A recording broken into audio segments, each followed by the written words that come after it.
The night I caught my husband cheating, the glow from his phone lit up more than his guilty face. It exposed the lie I had been living for 7 years. I didn't scream. I didn't cry. I took screenshots. By sunrise, I had called a lawyer and filed for divorce. I thought betrayal was the worst thing he could do to me. I was wrong. Because when I handed him the papers in front of his colleagues, he didn't beg. He didn't deny it. He leaned close, trembling, and whispered a secret that made my blood turn cold. The night everything shattered started with a notification. It was 11:47 p.m. My husband Daniel was in the shower, humming like he didn't have a single secret in the world. His phone lit up on the nightstand. A message preview flashed across the screen. I missed last night already.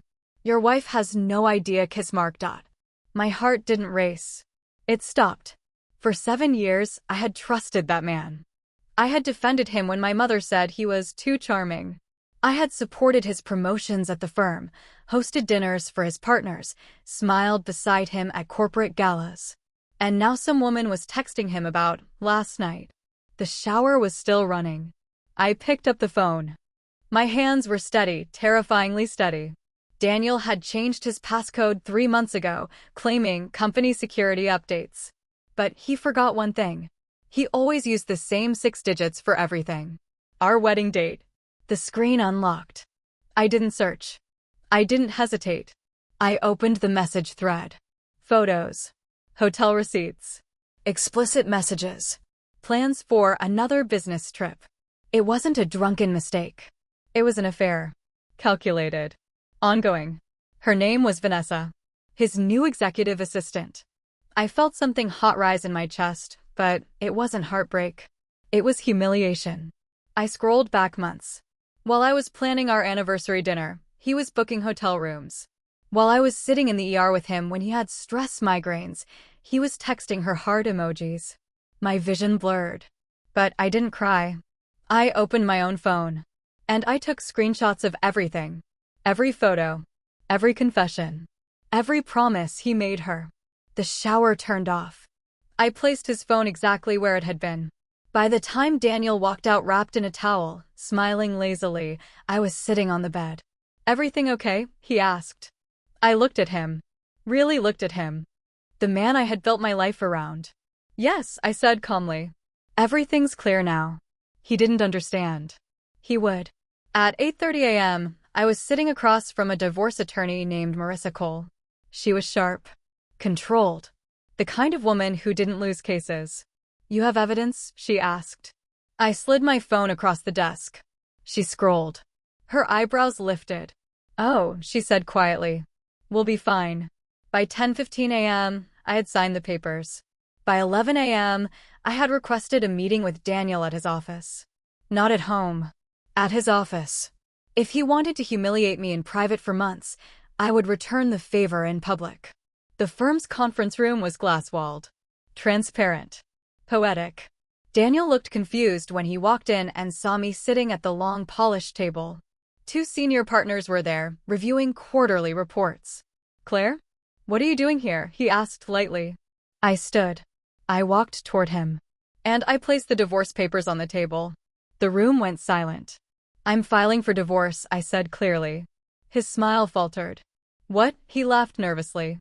Claire, don't be dramatic. I turned to the partners. I apologize for the interruption. But I thought it was appropriate for his employers to know why their senior manager has been expensing hotel rooms for personal affairs. Daniel's face drained of color. Claire.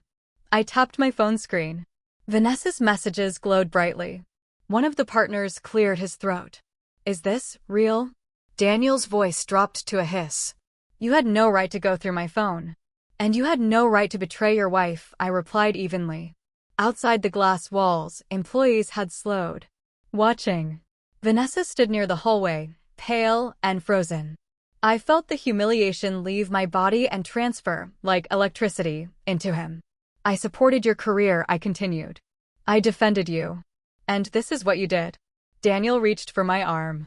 I stepped back. Sign the papers, I said. He stared at me. Then something changed in his eyes. Not guilt. Fear. Real fear. Claire, he said quietly. We can't do this. We already did, I replied. No, he whispered urgently. You don't understand. I laughed bitterly. Oh, I understand perfectly. One of the partners stood. Daniel, is there something you need to explain? He ignored him. Instead, he stepped closer to me. His voice dropped so low only I could hear. If you file this, he whispered, trembling, they'll find out about the hospital. My breath caught. The hospital? What are you talking about? I demanded. His fingers tightened around the edge of the table. It wasn't migraines, he said. It's my heart. I stared at him. You're lying. I'm not, he said, and for the first time since I'd known him, he looked small. I was diagnosed 3 months ago. Congenital defect. It's getting worse. I didn't tell you because I didn't want you to stay out of pity. The room felt like it tilted. You expect me to believe you? I said coldly. He swallowed. There's surgery scheduled. Next month. It's high risk. My mind raced. 3 months ago. The same time he started the affair. So you cheated on me because you're dying? I asked incredulously. It wasn't like that, he said desperately. I was scared. I felt lonely? I snapped. You had a wife. His voice cracked. I didn't want you trapped with a sick man. The irony burned. You should have thought of that before booking hotel rooms, I said. The partners were staring openly now. Is this true? One asked. Daniel's silence answered. My heart pounded. Was this another manipulation? Or was I about to divorce a man who might not survive the year? He leaned closer again. There's more, he whispered. My stomach dropped. What more? He looked toward the glass wall. Toward Vanessa. Toward the watching staff. Then back at me. It's not just my heart, he said hoarsely. The surgery, it's connected to something I did years ago. Something that could destroy everything. Ice slid down my spine. What did you do, Daniel? He closed his eyes. And for the first time, I wasn't sure if I was divorcing a cheater or standing beside a stranger. It's connected to something I did years ago. Those were the words that followed me out of that glass conference room. I didn't respond to him. I didn't comfort him. I simply walked away.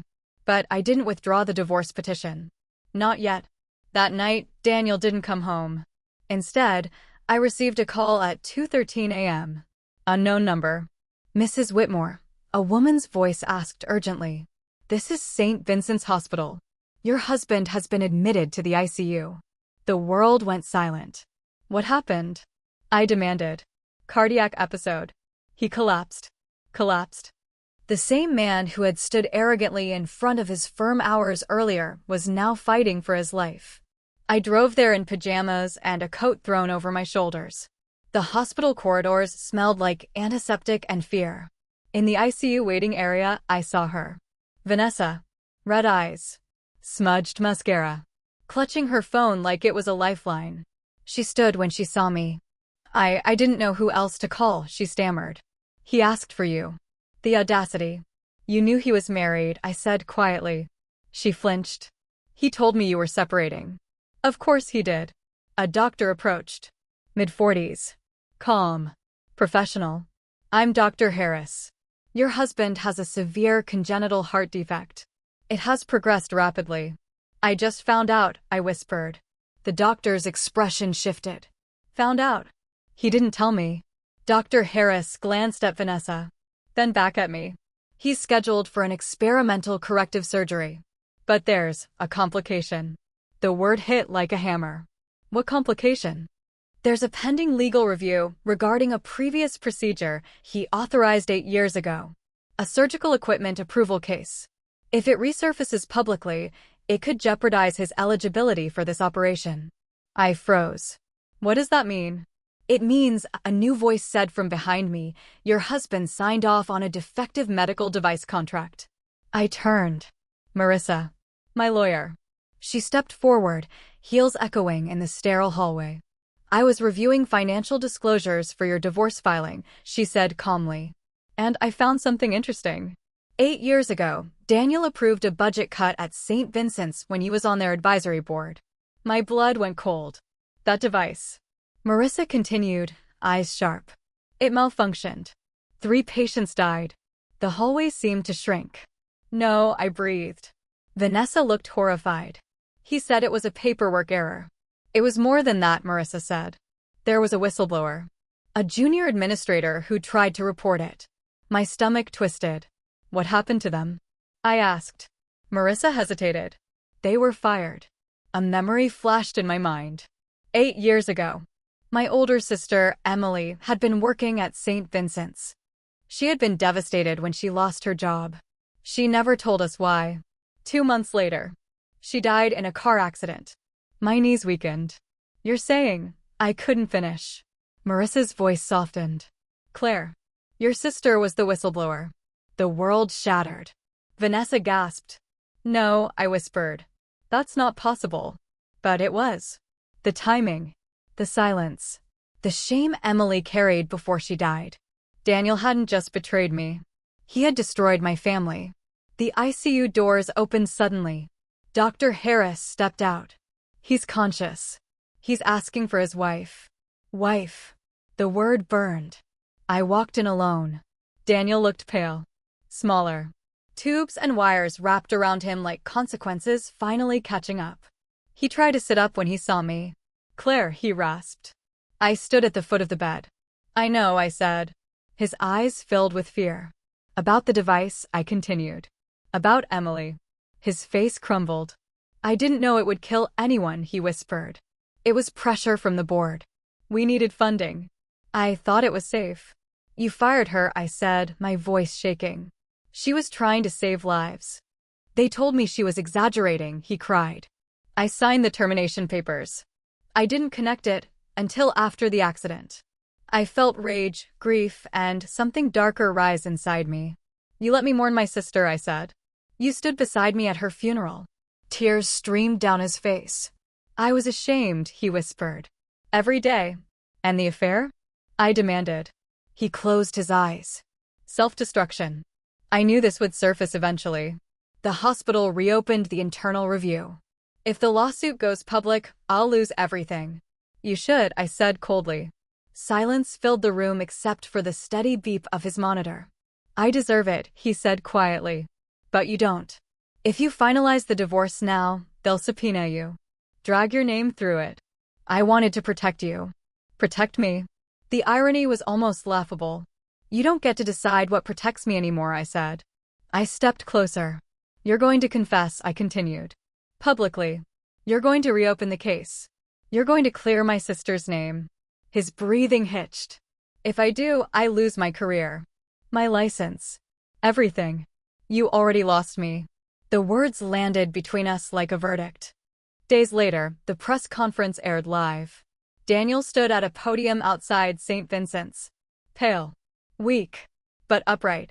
I approved a cost-cutting contract that led to defective equipment being installed, he said into the microphones. I ignored internal warnings.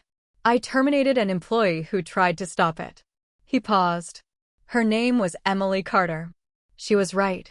I watched from home. For the first time in years, I saw him take responsibility. The board removed him immediately. Legal investigations reopened. The hospital issued a public apology to my family. Emily's name was cleared. And I finalized the divorce the next morning. A month later, Daniel underwent surgery. He survived. But he did it without me. I visited once. Not as a wife. As closure. I hope you live, I told him honestly. And I hope you spend that life making this right. He nodded, tears silent. I walked out lighter. Outside the hospital, Marissa waited. You're free, she said gently. For the first time in months, I felt it. Not revenge. Justice. Weeks later, St. Vincent's offered me a position on their ethics oversight board. They wanted someone who understood consequences. I accepted. And on my first day, as I walked through those hospital doors, I felt my sister beside me. Not as tragedy. As strength. I lost a husband. But I found my voice. And this time, no one would ever silence it again.